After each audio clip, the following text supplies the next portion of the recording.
Farm Office of the Future. Now, this is an immersive session that will transport you from George Hall, where we've just been, into the Farm Office of the Future. So featuring 5 short and engaging presentations exploring how emerging technology and data platforms will change the day in the life of a farmer over the next decade and no doubt way beyond. So from paddock-level forecasting to animal welfare and asset management through to data collection, integration and traceability, this session is one that I'm sure you'll be on the edge of your seats listening to. Katy Landt is SafeAg Systems. So Katy, please take over from Dave. Thank you. For good reason, Dave is going to stay backstage, and hopefully we take you through a very fun journey, starting on a very serious note. On the farm of the future, safety is not an afterthought. It's front of mind. Meet Dave. Cue Dave.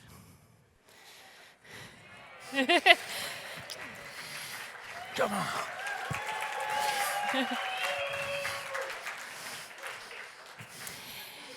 Every morning,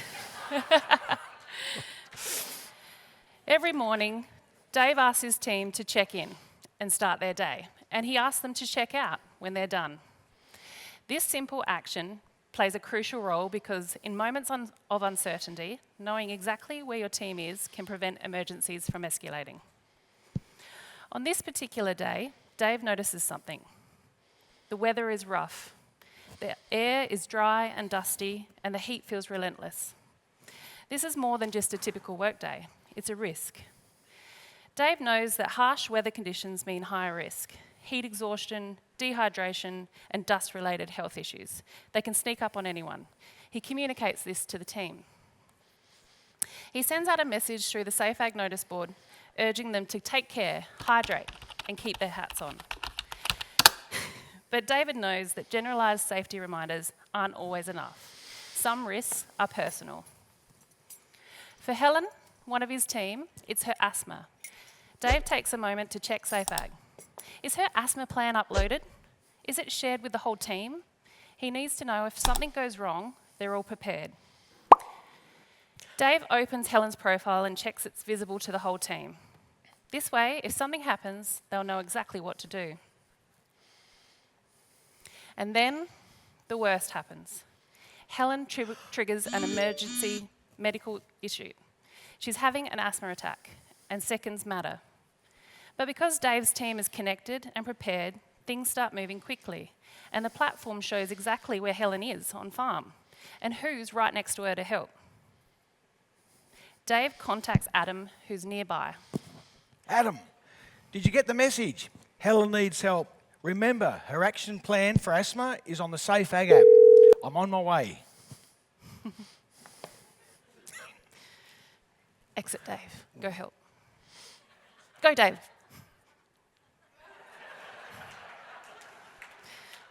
Adam opens Helen's action plan directly on his phone. He reviews the steps and stabilises her. Within moments, he's by her side, administering the assistance that she needs as the plan outlines. Because the emergency was handled quickly and with the right actions, Helen recovers. But the story doesn't stop there. Adam uses the platform to log an incident and review it with his team. What can be improved? What needs to change to prevent this from happening again? This is how safety works in the farm of the future. Not just reacting to the problems, but learning from them.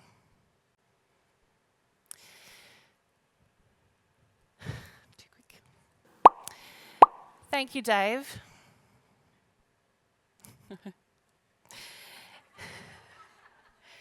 He's off, he's helped, she's okay. Helen's okay. Sorry, Dave. Go and attend to Helen. The team did amazing. At SafeAg Systems,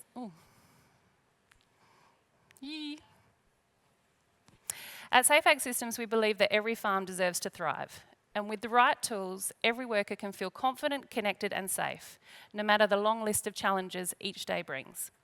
When SafeAg Systems started, our mission was clear: to improve safety on farm. But to do this successfully, safety needs to be integrated and not applied. All aspects of business and people need to be on board. To achieve this, our platform has evolved beyond a traditional piece of safety software. We need to deeply understand all aspects of the agricultural operation and deliver an effective tool to support efficiencies and ingrain safety day in, day out.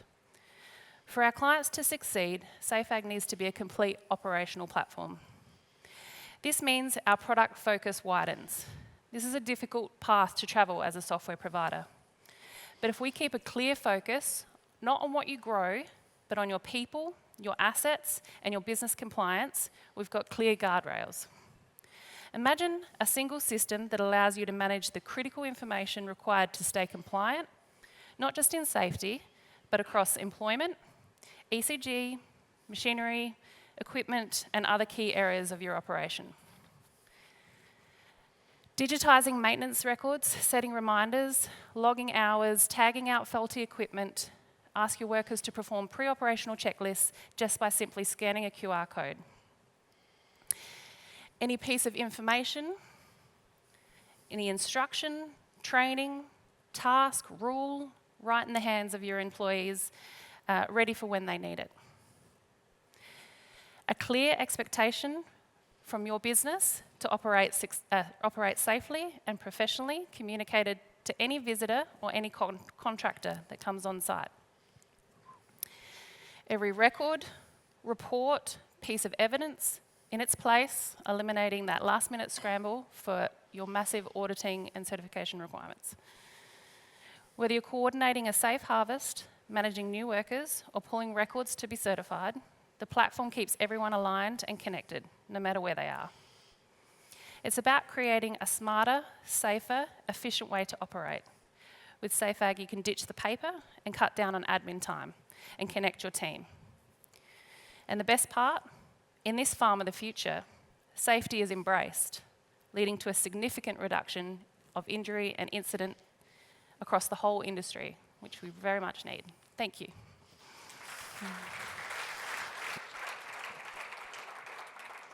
Thank you, Katy. So there you go, a demonstration of how I can better manage my workforce and ensure their health and well-being is well looked after. That's a priority for me.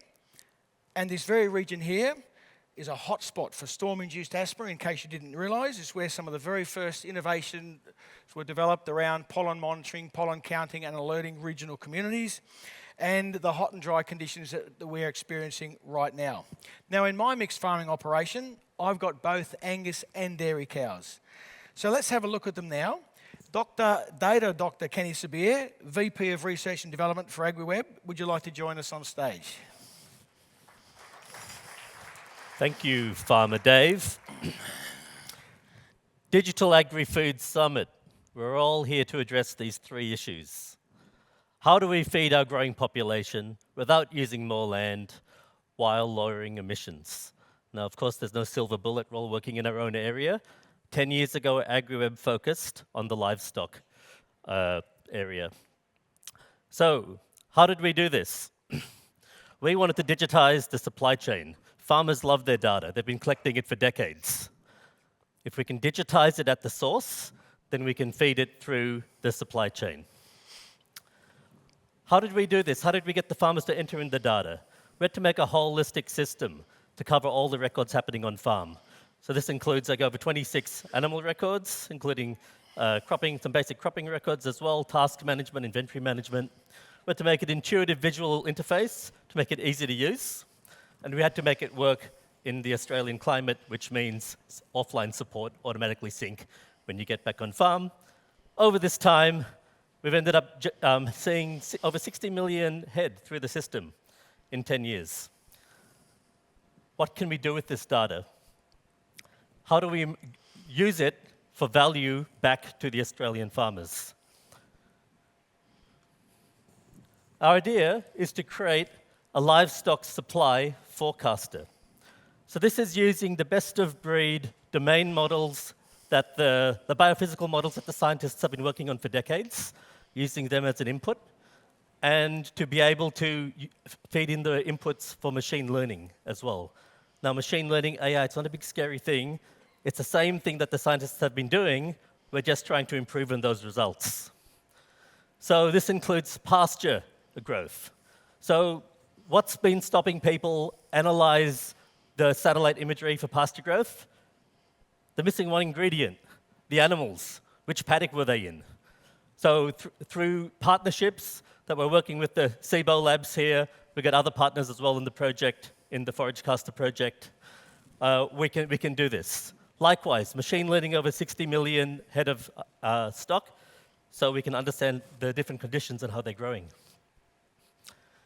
So this is a 4-year project. We have a few different industry partners here, including the MLA, Cibo Labs, Flint Pro, and we have an output of a grazing planner that can make smarts to make different decisions based on the weather.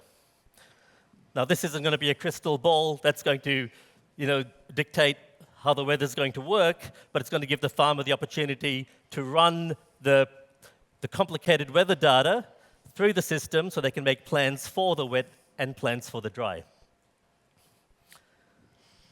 So 4-year project's a long time for startup world. So we're doing multiple iterations as we go. We've already released the grazing planner, carbon calculator's coming, and then we're integrating the machine learning over time. Now let's transport ourselves to the future a bit. So we're at the end of 2029, and we're going to forecast, we're going to use the tools. We have a few years to play with Gen AI in between there. What I'm showing you is screens, which will be the output of ForageCaster. The Gen AI is a bit of fun bits on top. And we're going to bring in Farmer Dave to help us here. So let's think about the kind of questions that livestock producers would want to know. So Dave, tell us about your operation. Well, Kenny, I run a pretty high stocking rate of Angus, red Angus. Although sometimes I'm in trouble because if I don't get the late spring rains that I hang in for, I generally have to buy in feed, and that costs me a lot of time and, more importantly, money. So I really like to close the feed gap. All right, so let me put on my AI hat. Well, actually, these glow-in-the-dark glasses. And I'm going to act as the voice-activated AI that Dave can interact with. All right, so Dave, this is a view of your farm in AgriWebb. Dave, why don't you ask the AI a question? Ask me anything. Hang on, let me just click this AI button. Hello, Dave. How can I help you today? Hey, Hal. Oh, ForageCaster. What do you do? I'm a voice-activated AI to provide you with the best information to help you with your planning, to improve your efficiency and long-term resilience. How can I help you today? What am I seeing here? This is showing you the current state of your paddocks, showing you both the quantity and the quality of the feed available. Go ahead, ask me anything. Well, ForageCaster, can you make it rain? I'm sorry, Dave. I'm afraid I can't do that.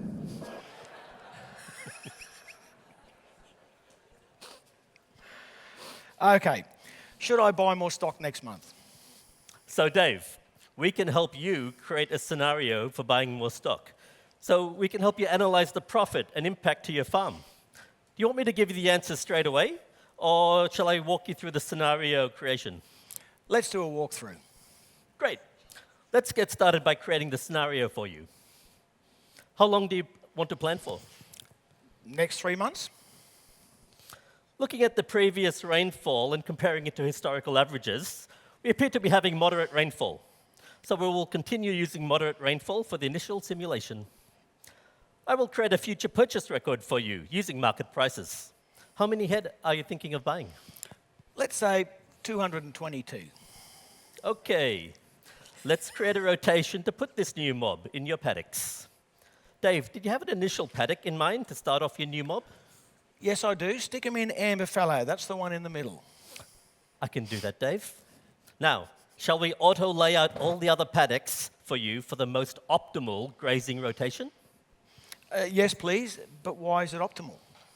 We are looking to graze the paddocks before they enter stage 3 flowering, and we eat them down to the start of stage 2 without overgrazing. We also minimize the distance traveled between the paddocks. It's okay, if you don't like the optimal solution, you can choose to edit it to make a suboptimal human rotation. Eek, that's a bit harsh. Okay, Dave, I've laid out the remaining paddocks for the rotation. Even though your stocking load consumption is higher than the pasture growth by the end, you have enough feed on site to cover it. How do I know if that rotation will get them to their target weight? Good question, Dave. Let's check by clicking on the weight targets. Looks like most of your head will reach the target weight, with 30 head going over the maximum. Okay, looks great. I'm happy with that. Would you like to see the plan considering low and high rainfall scenarios? Absolutely. Let's see what happens. Now, I've tweaked some of the days to suit the rain, but in the low rain scenario, looks like you'll need to buy some more supplementary feed as you're running out of pasture. Would you like me to add it in using market prices? Let her rip. Go ahead. See that new yellow box at the bottom? That's your extra feed. It looks a bit better, but it's costly. I think these plans are finished now. Any more changes, or shall we start analysing it? No, let's start analysing.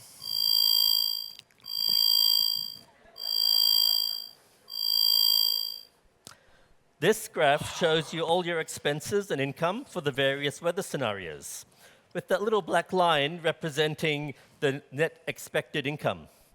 By considering all the data we have available, the chance of low, medium, and high rainfall, the impact to your existing natural capital and financial gain, we have done the maths for you, and we believe it is beneficial to purchase the stock. But don't sue me, because I still can't control the rain. However, you can minimize your risk while maintaining good profit by reducing the head purchased to 150. Shall I place your purchase order for 150 or 222 or 0? Make it 150 and make it rain. Dollars. Thank you, Kenny.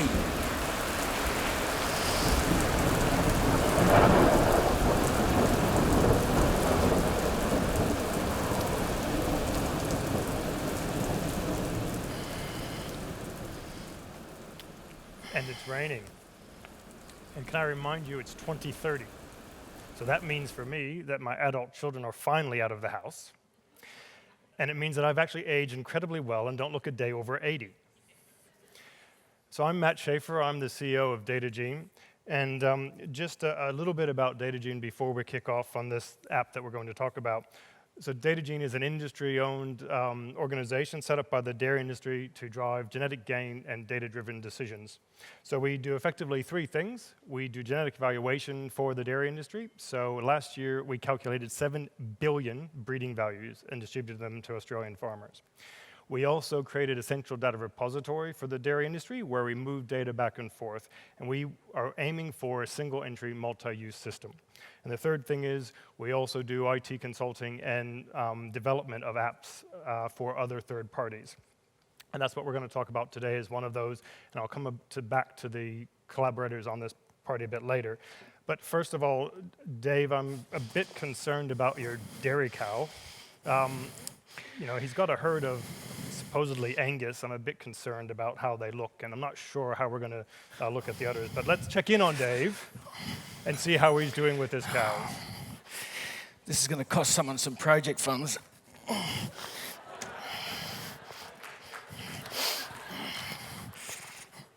Well, that's a very nice brown Swiss cow, Dave. Well, I tell you what, she's a goer bell, but not nearly as good as a producer as some of my best 2 doers, Michelle and Anne. They always deliver the goods.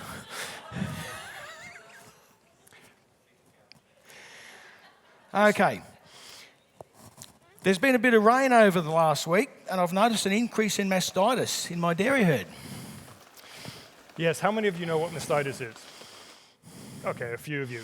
It's an infection of the udder that affects the cow. And it's the biggest animal health problem with the dairy industry, and it costs the industry about $150 million a year. Well, it's a big hit in the hip pocket of dairy farmers like me, up to $400 a year on current milk price estimates.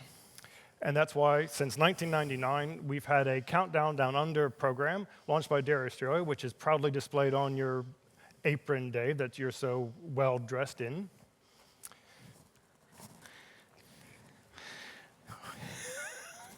Okay.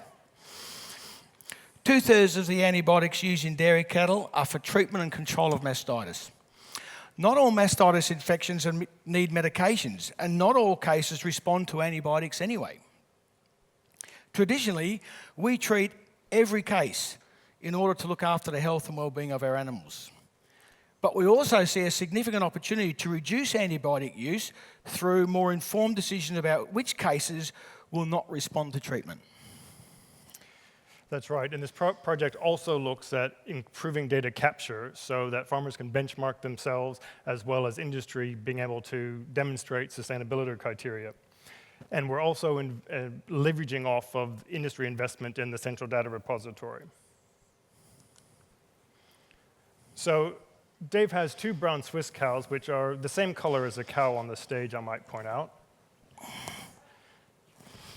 And Dave suddenly noticed that they have mastitis. Okay, so 2 of my cows are presenting with mastitis. Should I treat them or not? In that past, I would do every one of them, as I said earlier. But we can do better now. So Matt, show me how this new tool works. Yes, Dave, I can do that. How? Welcome to the Clinical Mastitis app. And I'll walk you through how it works, how Dave interacts with it, and how the technology works in the background. So it starts by Dave recognizing that there's a case of mastitis in his cow. It gets entered into the app.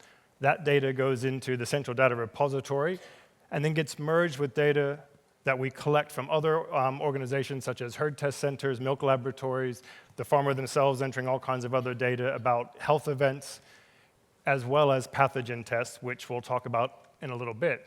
That then gets sent to a dirty AI, which is otherwise known as a machine learning algorithm, which then calculates based on all the data that we've been able to collect, what the odds are of that cow getting responding to antibiotic treatment, or whether they should not be treated, or whether they should potentially be sold off farm. That then gets sent back to the app, which means Dave then can make a decision based on the information that we have. So, we have a cow, Dave. Her name is Belle. You enter into the app where where her infection is. She's not particularly sick. We test for the pathogen,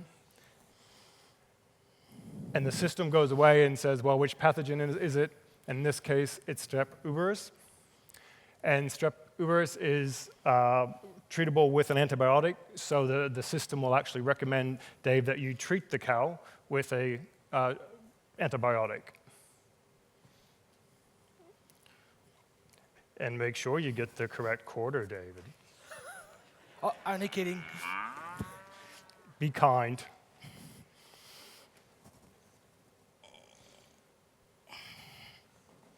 Well done. Our second cow is Bessie. We go through the same process. Dave opens up the app, finds a cow, puts in the quarter again, notes the cow's not terribly sick, reads the dreaded disclaimer that none of us actually read. It says you need to test for which pathogen it is because it's not very confident of a prediction. In this case, it comes back that it's E. coli. Now, E. coli is not treatable with an antibiotic. So the system does not recommend an antibiotic case. But in this case, Dave, you can use an anti-inflammatory, if I could speak English, to help the cow feel better, and in a few days, she'll be better.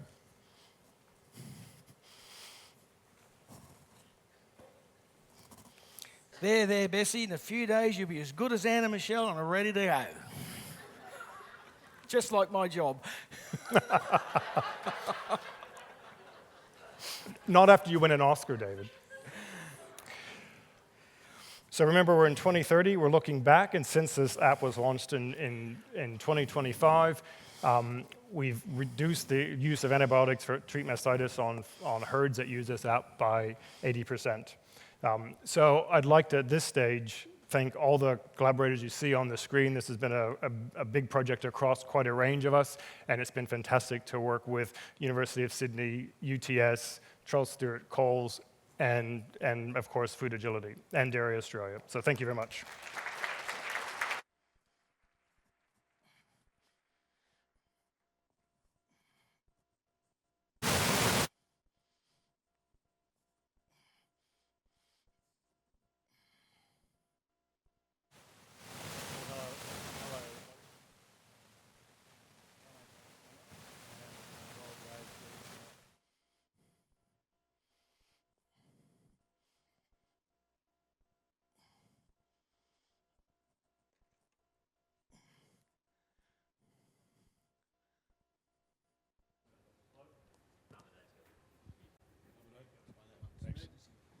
Thanks, Farmer Dave. So Dave's done 2 jobs now. He's got changed and done some other mechanical work. So my name's Hamish, Munro, co-founder of Pairtree Intelligence. And so we're going to take a quick walk through data on the farm and just a quick backstory to what Pairtree is about. We connect over 100 ag tech companies and really create what we call #collaborative agriculture, where all ag techs can focus really on their pursuit of excellence, and then we can service up a lot of data to really help farmers or help industry in the supply chain really get the data that they need. And as we go on this next little exploration, we'll actually see some of the opportunities that can happen now and particularly into the future. If we'll just go back. So we've just seen the scenario where Helen from the AgSafe system has had her asthma attack, where Kenny and the floriculture system has actually looked at sort of budgeting on livestock, and then also just this mastitis incident. So I think, Dave, we might just take a quick look at the weather for the farm and really sort of just start planning out what's going on. So there's so much data coming in from my farm, I have no idea where to start from so many important data sources. I think I'll just have to jump into the Pairtree app and see if I can sort this out. No worries. So just log in there, Dave. So as Dave's logging in, he now comes into a weather page. So he's got all of the current weather across his farm. So we can particularly see humidity, wind, temperature, and all of that. So let's actually just dive into the humidity, Dave. What do you think about the forecast? Well, it looks like there's a storm coming. I saw it coming. So I'm going to have to make some tough decisions. It's that asthma season, so poor old Helen's going to cop a flogging again. But I've got the Safe Farm app ready to go. And I better go and send some more details to the team while you do a bit more. Righto. So as Dave sends some more messages out and makes some plans in the SafeAg app, we have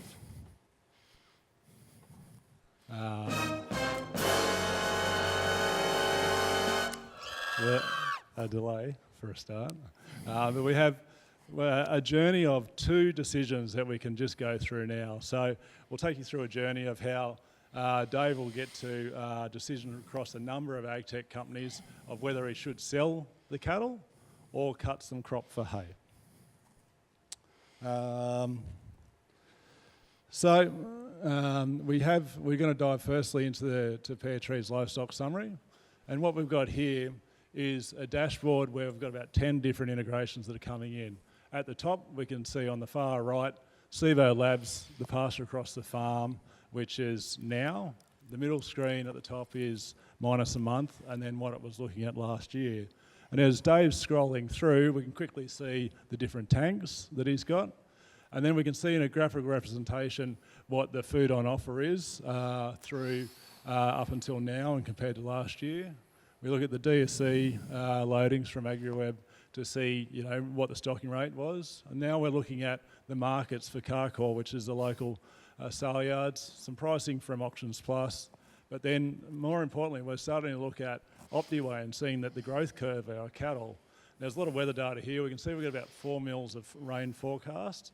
and we've got some long-term weather data up the top there, but we've got soil moisture down the bottom here, Dave, so I think we really should pay attention to the soil moisture as well and to make some decisions. So Dave's got a dilemma, and here's a quick summary of what we just had a look, Dave. What do you think? Well, I've got good feed at the moment, but will it last? I'm sort of tanking out my tanks a little bit. Carrying capacity is currently matched, but will it last? Average daily weight gain, well, that's still onwards and upwards, and that's a good sign. Price is good. Richard Norton, should I sell? No. So therefore, worried about the rain? It's a bit of an issue. Not sure yet. Righto. No worries. Well, that's good to think about, Dave. Let's just move on.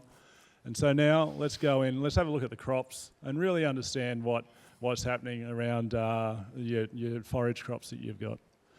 So here we're now looking at the Global Digital Farm here on site, and we can see straight away that we've got some data out of AgWorld, and we're looking at the various crops across the farm. And as we sort of go through, we can actually see what the breakup of the different varieties, so how the Dave's de-risk his sowing plan, what his to-do list is, so chemicals and fertilisers still to apply, but then also what's completed. So he's got a list that can be prepared for emissions, but also for just a budgetary factor at the moment. He knows where in the season he's committed, where he's going to.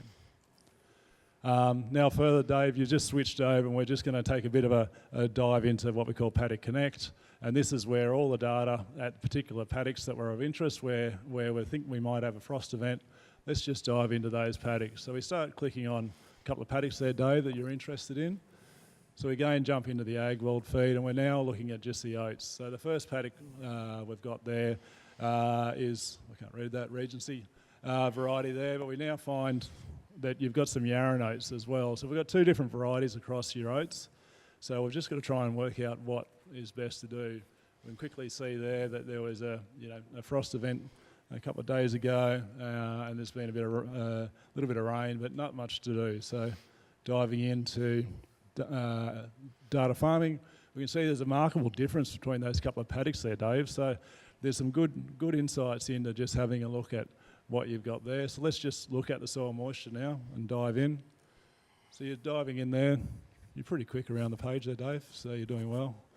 But as we go in, we can actually start to see that what was shown again on the livestock summary is that we've only got pretty limited moisture in the top 1 to 30 centimetres, so that's the combined there. So let's again just go through what your double dilemma is now, Dave, and what do you think? Well, I've got a little bit of room, but I know that it's going to dry off and run out of legs pretty quick. The satellite data show me that the crop's starting to turn pretty well. Temperature's not perfect, water in the soil's not perfect, but it's still either or. It's a matter of weighing up which one's more important. So, what are you going to do, Dave? It's decision time. I think we sell the cattle. The red Angus. So that's a tough decision, Dave. We, after weighing all that up, there's a lot of data really to take in there, and it's pretty tough as one person or as a generative AI to really try and think about that. So let's fast forward into the future a little bit and sort of see your decision process about how Pairtree can really help create the similar process for these decision tools that one day may be able to save Bell. And we can go from there. So as we can see, we're agronomists or those advisors that can come in and look at a drought decision tool or a crop decision tool, can quickly have a look at sort of the data in and around the farm. But the interesting piece is that the data generated from productivity and management can actually be used in other approaches as well, particularly for emissions. We're also creating automation files for avoidance and all of that. So very quickly, Dave can use one ag tech or a group of ag tech to roll out a number of opportunities. And similarly, that same data that is collected from something like an emissions declaration can then go to the bank or as now Dave's made a decision, can go to AgTrace. So, Dave, I might leave it with you, and I think you've got a bit of work to do to market your cattle. Thank you, Hamish, co-founder of Pairtree. I better get these cattle to market. Thank you.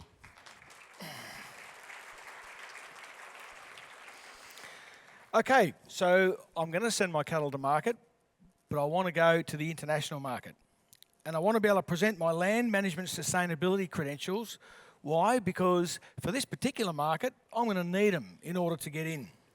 So I welcome to the stage Lisa Barios, Senior Project Manager from Cibo Labs. Lisa, show me how AgTrace, Australian Agricultural Traceability Protocol, we all heard a little earlier with Steve Capel, show me how that'll help me do all of this. Welcome. Thanks for the introduction, Dave. I'd like to focus on what a farm office of the future could look like for those interested in maximising market opportunities through traceability. This is off the back of Cibo's recent work on the AgTrace project. We've had a great team. AgTrace is underpinned by the AATP, the Australian Agricultural Traceability Protocol, which you've heard about today, and piloted to demonstrate how moving credentials and consignments together through the supply chain will be essential for accessing most markets into the future. Dave's been a lot of people today, so I'll just reintroduce him to you. Today, Dave and I will provide a snapshot into how consignments can conform to market requirements, leveraging individual livestock and property credentials, noting this can be applied to a range of commodities. Dave is here as our farmer, again, for now, breeding and feeding cattle for his chosen market, Angus, Swiss, Brown, whatever cattle we've got today. As we've seen so far, Dave's been managing his livestock using Pairtree and forage caster, considering which of his herd will fill his next consignment. Rather than continuing supplementary feeding or cutting his hay, Dave is ready to sell. Right, well, let's get these things to market. Hold on, Dave, just wait. What? Before you do sell, I have a question for you. With the data you have available in your on-farm management software and your knowledge of current markets, what market would you like to access for your next sale? Let's go to the EU. Good choice. Okay. So, Dave, let's see which of your livestock are eligible for the EU. Can you please set up your software for EU eligibility, and we can run the cattle through the yard soon. Don't get into a rush. Okay. To clarify, Dave is an accredited EU producer that has been purchasing a few head of cattle here and there as they come up on Auctions Plus, and in addition to his commercial herd from his breeding operation. Dave has multiple mobs of livestock on his property that he'll bring together for the upcoming consignment. When Dave previously purchased some of these cattle on Auctions Plus, he didn't at the time realise that the number of credentials required to meet his chosen market. For some claims, declarations simply won't be enough. At the time, it was reassuring for Dave that the livestock he purchased were EU eligible, although where credentials are concerned, data is needed to provide evidence of the claim. Mixed mobs also add complexity, as whole-of-life traceability and property credentials are evaluated on an individual animal basis. To confirm eligibility, Dave must utilise AgTrace to analyse cattle life history and previous credentials before identifying which animals will qualify for the upcoming consignment. How can we determine which of these animals are compliant with the EU market? Dave, can you please scan these mob through so we can get them to market, please? As Dave scans the NLIS tags of his livestock, he is able to instantly identify those conforming via AgTrace's connection with industry and commercial partners. He's confirming their life history and compliance with the EU market. Great job, Dave. Thank you.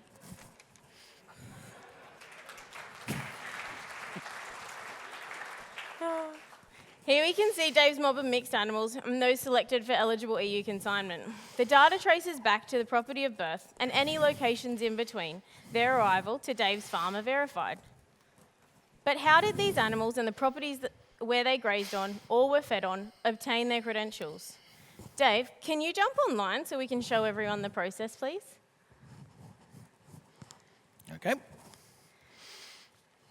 AgTrace focuses on linking credentials with consignments through connection and integration with industry and commercial partners, utilising the Australian Agricultural Traceability Protocol, or the AATP.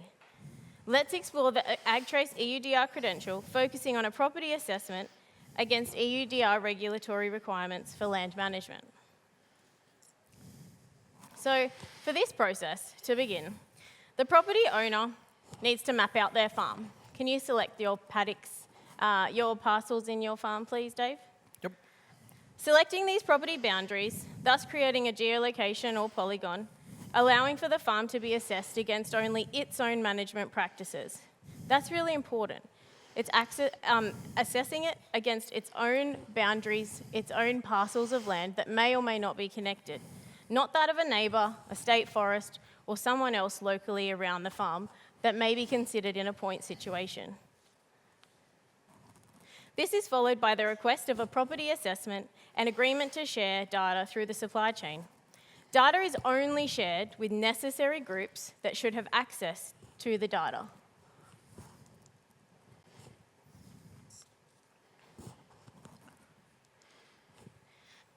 Thanks for putting that request through, Dave. Now we're looking at post-request. An experienced Cibo Labs reviewer will analyse the property based on geolocation and boundaries selected.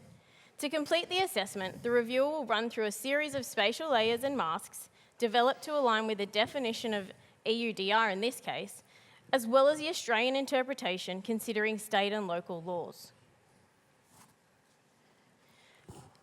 While we're doing this and going through the process, the process being completed, the masks, the layers, everything going through the EUDR assessment, we find areas that may be attributed to ensure that we've covered all specific areas where a detection has been found. Once this process has been completed, a result will then be provided outlining a confirmed status or level of risk based on any detections identified, and evidence supplied by the property and/or livestock owner where necessary.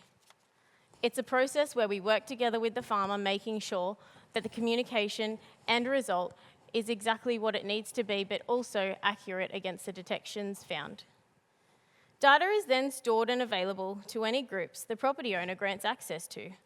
The data is then transferred with movement info as a credential, with the minimal level of info available for compliance requirements. So not everything, just the minimum available information that is required to be passed on.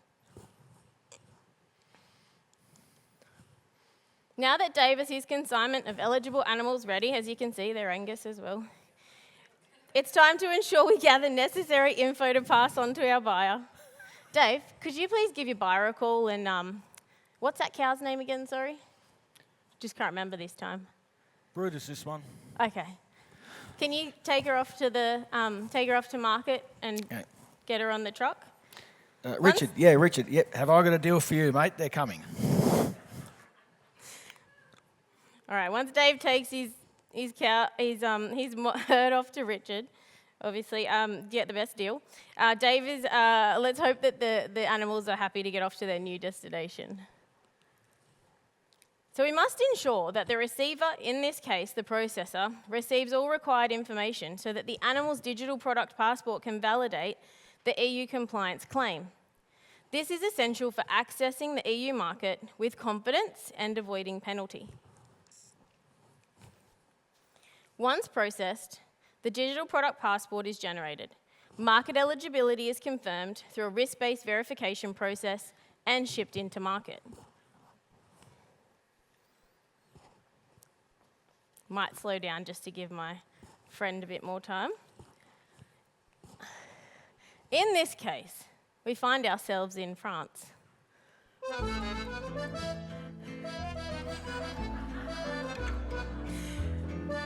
Dave's product is now in market and available to our EU consumers. Consumers will be able to access any data willingly shared by the supply chain, from breeder to processor through to the importer. The data may be in the form of credentials, passports, or accreditations validating the claim made. At the end of the day, it's only what needs to be shared. In summary, from paddock to plate, We've demonstrated that data is the backbone of informed decision-making, whether you are buying or selling. Data empowers us to make better, faster decisions that drive success of the entire supply chain. In 2030, declarations won't cut it. Premium opportunities belong to those who embrace evidence-based assessments and verifiable credentials. The future will require multiple credentials as the minimum standard for selling our commodities, from sustainability to modern slavery, all able to be covered by technologies you've seen today. By enabling data today, we are securing opportunities for all in the supply chain, ensuring data is safe, purposeful, and effective. We have heard a number of key terms used today that present both challenges and opportunities.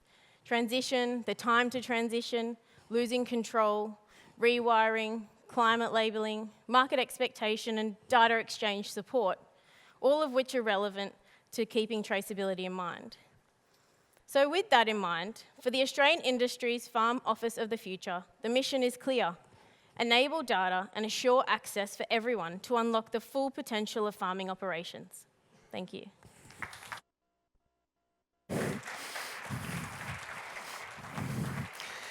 Well, there you go.